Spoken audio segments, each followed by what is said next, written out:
வணக்கம். இலங்கை செய்திகளுடன் நான் நிரோஷன். விரிவான செய்திகளுக்கு முன் தலைப்புச் செய்திகள். டிஜிட்டல் தேசிய அடையாள அட்டை திட்டம் தொடர்பாக இலங்கை மக்களின் தனிப்பட்ட தரவுகள் பாதுகாக்கப்படுவதை உறுதி செய்வதாக அரசாங்கம் தெரிவிப்பு. பயங்கரவாத தடை சட்டம் இனமத அடிப்படையில் பயன்படுத்தப்படாது. அமைச்சரவை பேச்சாளர் மற்றும் அமைச்சர் நலிந்த ஜாதிச உறுதி. செம்மணி புதைகளில் குற்றவியல் சம்பவங்களுக்கான தடயங்கள் உள்ளன என்று பேராசிரியர் ராஜ் சோமதேவா நீதிமன்றக்கு அறிக்கை. 22 ஆண்டுகளுக்கு பின் வெளியானது யாழ்ப்பாணத்தில் காணாமல் ஆக்கப்பட்டோர் தொடர்பான விசாரணை அறிக்கை. இனி விரிவான செய்திகள். இந்தியா நிதியளிக்கும் டிஜிட்டல் தேசிய அடையாள அட்டை திட்டம் தொடர்பாக இலங்கை குடிமக்களின் தனிப்பட்ட தரவுகள் பாதுகாக்கப்படுவதை உறுதி செய்துள்ளது என்று அரசாங்கம் தெரிவித்துள்ளது.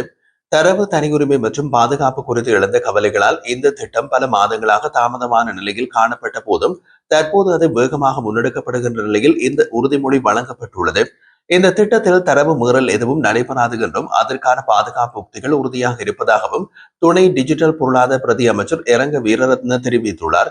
அரசியல் நோக்கங்களுக்காக இந்த திட்டத்திற்கு எதிராக சில தரப்புகள் குற்றச்சாட்டுகளை முன்வைத்து வருவதாக அவர் சுட்டிக்காட்டினார். முகம், கருவிழி, கைரேகை உள்ளிட்ட பயோமெட்ரிக் தரவுகளை சேகரிக்கும் இந்த திட்டத்திற்காக இந்தியா இதுவரை 450 மில்லியன் இந்திய ரூபாய் நிதி வழங்கியுள்ளது.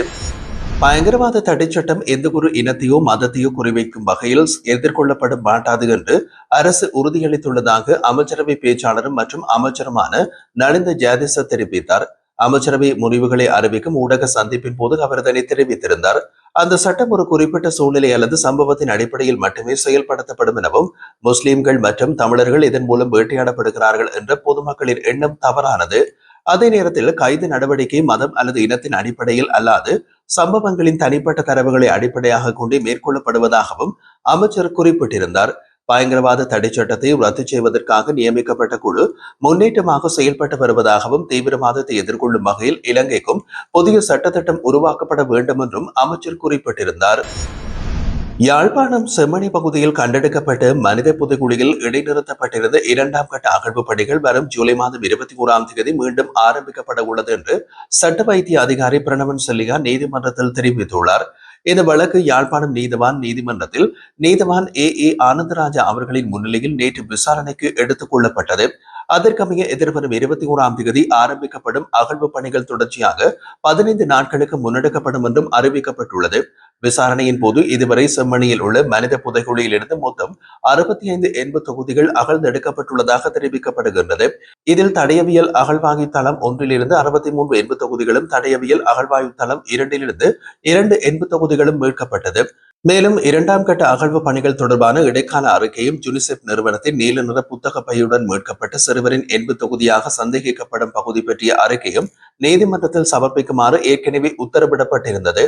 இதற்கமைய சட்ட வைத்திய அதிகாரி பிரணவன் செல்லியா மற்றும் தொல்லியல் பேராசிரியர் ராஜ் சோமுதேவா ஆகியோரின் அறிக்கைகள் நீதிமன்றத்தில் தாக்கல் செய்யப்பட்டது.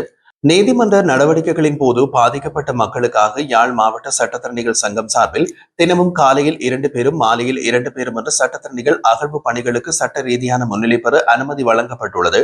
மேலும் ஊடகவியலாளர்கள் மற்றும் விசேட நிபுணர்கள் மட்டுமே அகழ்வு பணிகளின் புகைப்படங்களை எடுத்து வெளியிடுவதற்கும் அனுமதிக்கப்பட்டுள்ளார்கள்.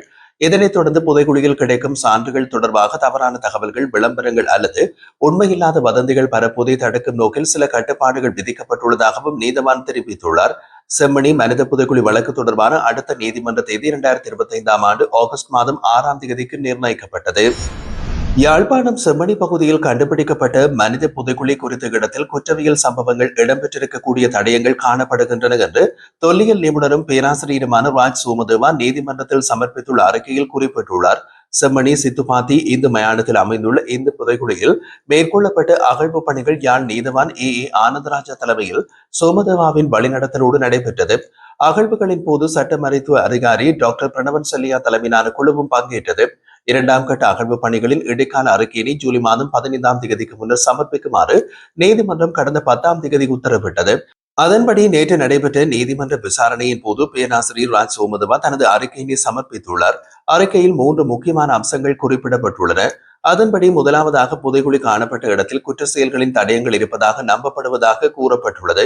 இரண்டாவதாக வழக்கமான நல்லடக்க முறைகளுக்கு ஏற்ப எலும்புக்கூடுகள் காணப்படவில்லை என்றும், மூன்றாவதாக மேலும் தெளிவான புரிதலுக்கு மேலதிக ஆய்வுகள் தேவை என்றும் சுட்டிக்காட்டப்பட்டுள்ளது. இந்த நிலையில் இடைநிறுத்தப்பட்டிருந்த அகழ்வு பணிகள் எதிர்வரும் ஜூலை மாதம் 21ஆம் தேதி மீள ஆரம்பிக்கப்பட உள்ளமை குறிப்பிடத்தக்கது. வடக்கில் வலுக்கட்டாயமாக காணாமல் ஆக்கப்பட்டோர் குறித்தும் 1996-97 காலப்பகுதியில் யாழ்ப்பாணத்தில் காணாமல் போன 281 பேரை பற்றியும் இலங்கை மனித உரிமைகள் ஆணைக்குழு நியமித்த 4 குழு ஆய்வு செய்த விசாரணை அறிக்கை 22 ஆண்டுகளுக்கு பின்னர் தற்போது வெளியாகியுள்ளது.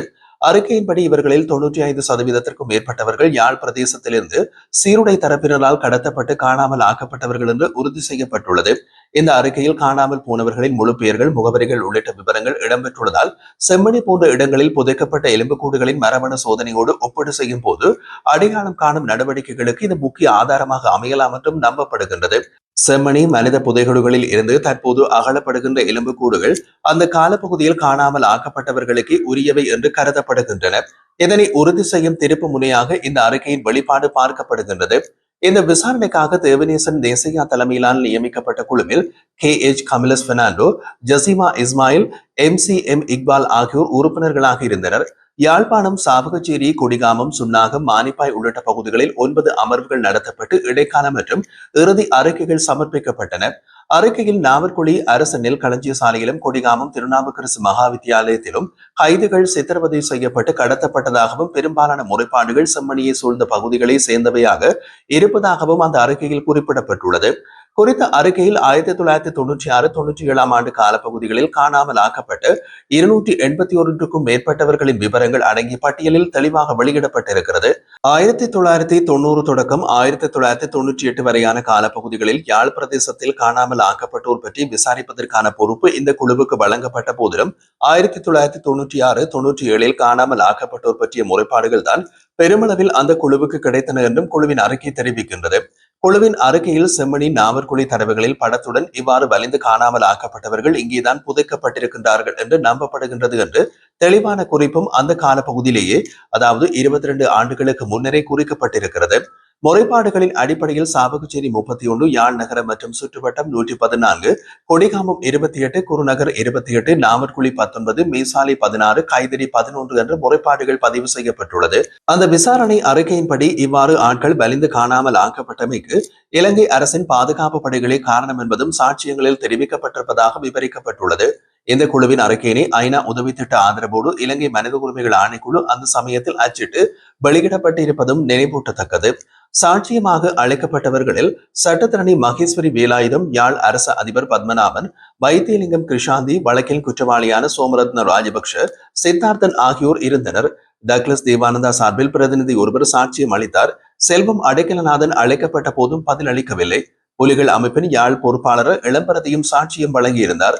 1996 யாழ்ப்பாண நகர ராணுவ கமாண்டர் மீது இடம்பெற்ற தாக்குதல் மற்றும் முல்லைத்தீவில் உள்ள படைமுகாம் அளிக்கப்பட்ட பின்னர் பெரும்பாலான காணாமல் ஆக்கப்பட்ட சம்பவங்கள் நடைபெற்றுள்ளது. சுமார் 210 பக்கங்களை கொண்ட இந்த அறிக்கையில் காணாமல் ஆக்கப்பட்டோருக்கான நிவாரணம் உள்ளிட்ட பரிந்துரைகளும் இடம்பெற்றுள்ளன. இவ்வாறாக நீண்ட காலமாக மறைக்கப்பட்ட உண்மைகள் இப்போது வெளிப்பட்டு நீதி தேடும் பாதையில் முக்கிய அத்தியாயமாக அமைந்துள்ளது. இந்த மாதத்தின் முதல் 13 நாட்களுக்குள் இலங்கைக்கு 79,771 சுற்றுலா பயணிகள் வருகை தந்துள்ளதாக சுற்றுலா மேம்பாட்டு ஆணையம் வெளியிட்ட தரவுகள் தெரிவிக்கின்றன. 2024 ஆண்டு தொடக்கத்திலிருந்து இதுவரை நாட்டில் பதிவான மொத்த சுற்றுலா பயணிகளின் எண்ணிக்கை 12,47,815 கடந்துள்ளது. இதில் முதல் 13 நாட்களில் வருகை தந்த சுற்றுலா பயணிகளில் அதிகமானோர் இந்தியாவை சேர்ந்தவர்கள்.